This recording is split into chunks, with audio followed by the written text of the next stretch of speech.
Una cita con la palabra es un podcast que tiene como propósito proporcionar una herramienta a los lectores de la Biblia para que saquen el mejor provecho a cada libro de las Sagradas Escrituras, pues antes de enfrentar su lectura y estudio tendrán una visión general de cada uno de sus libros.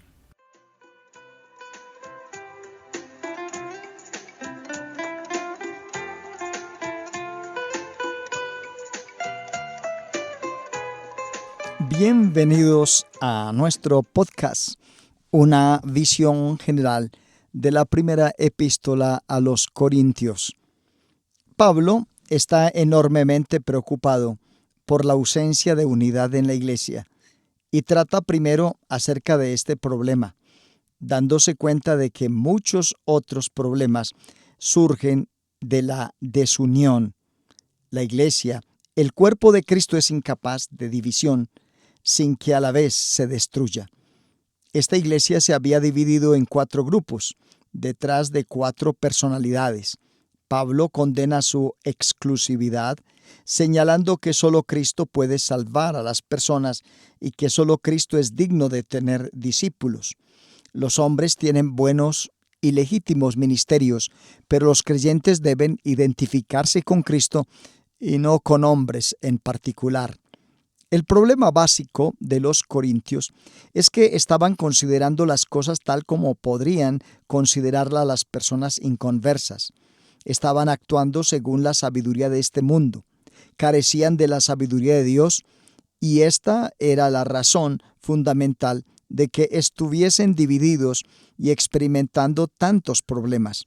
La sabiduría de Dios posibilita vivir la vida según la perspectiva de Dios.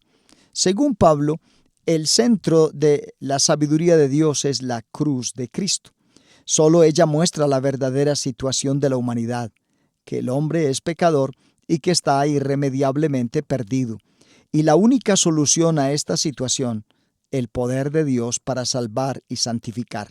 Una vez la persona ve estas cuestiones básicas de la santidad de Dios, la pecaminosidad del hombre y el poder de Dios de salvar mediante la muerte de Cristo, entonces, y solo entonces, puede afrontar de manera correcta las cuestiones de la vida.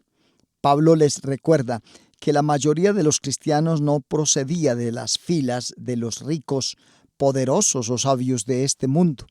Sin embargo, los cristianos, aunque menores, ocupantes de este planeta, pueden vivir con éxito y sabiamente, dando así gran gloria a Dios, por cuanto es evidente que es su sabiduría y no nuestros recursos lo que lo logra.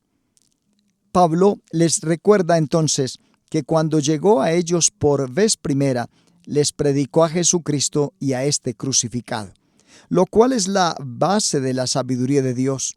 No intentó abrumarlos con el intelecto ni con inteligentes argumentos.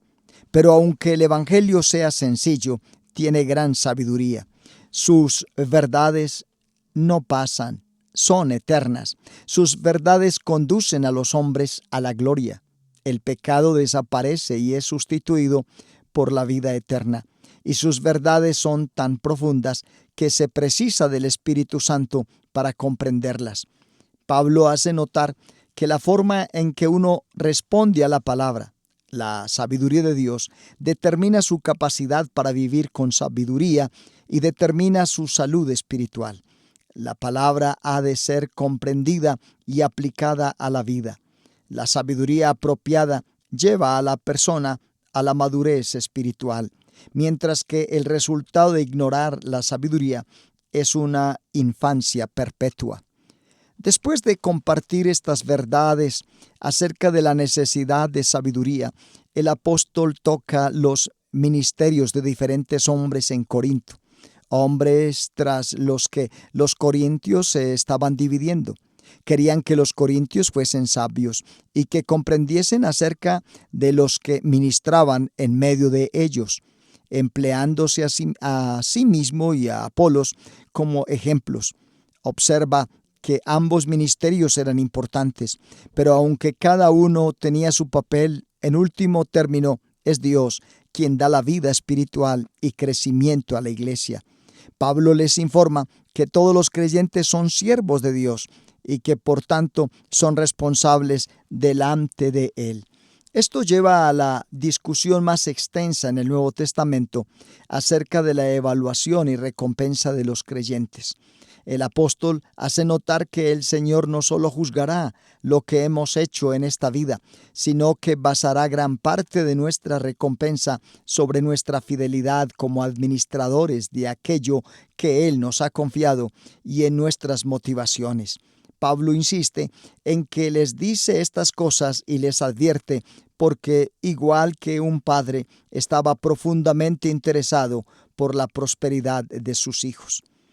El apóstol se sentía turbado por la existencia de inmoralidad en la iglesia. La palabra inmoralidad o fornicación es un término inclusivo que incluye todo tipo de conducta sexual inmoral. El pecado en particular en que se centraba aquí era el del incesto. La iglesia conocía la situación y la toleraba. La sabiduría del mundo es siempre tolerante con respecto al pecado. La iglesia de Corinto estaba en peligro de quedar profundamente afectada por aquello.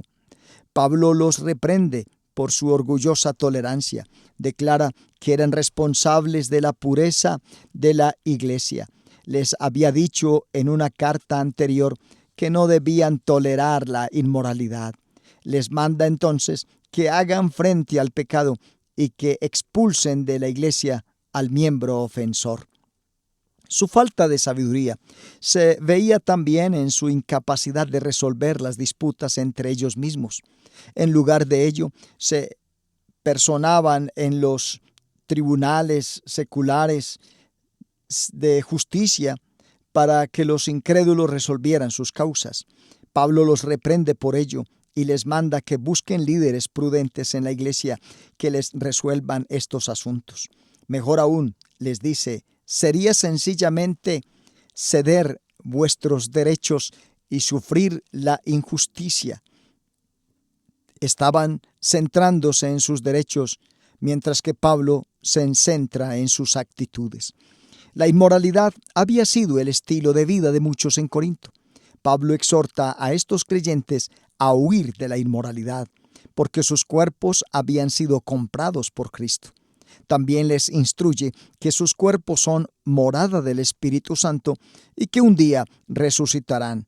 Sus cuerpos son importantes para Dios y no deben darlos a la inmoralidad.